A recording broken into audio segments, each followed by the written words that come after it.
আপনাদের মধ্যে অনেকে হয়তো এই গানটি শুনেছেন।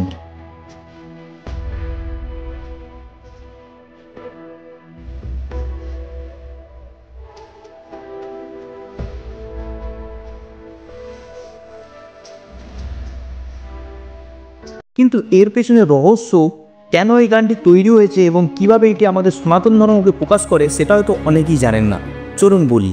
আজকের দিনে এই গানটি আপনি অনেক বিয়ের রিলসে দেখে থাকবেন, এমনকি বিয়ের সময় বর কনের জন্য এই গানটিও বাজানো হয় এবং গানের সঙ্গে এই গানকে যুক্ত করা হয়। কিন্তু আসলে এই গানটি মৃত্যুকে বোঝানোর জন্য তৈরি করা হয়েছিল। কৈলাস খের এই গানটি লিখেছিলেন যখন তার বাবার মৃত্যু হয়েছিল। তার বাবার মুখে তখন একটু হাসি ফুটেছিল। বিয়েতে এই গানটি ব্যবহার করার কারণ হলো কৈলাস খের এই গানটিকে মৃত্যুর বেদনা হিসাবে নয়, বরং আনন্দের রূপ দিয়েছিলেন। তিনি বলেন তার বাবার মৃত্যুর সময় তার মুখে এমন হাসি ছিল যেন এক কোণে তার বরকে দেখতে যাচ্ছে।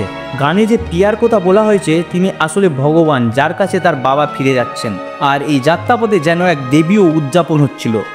এই সমস্ত বিষয় গানটির মধ্যে ফুটিয়ে তোলা হয়েছে।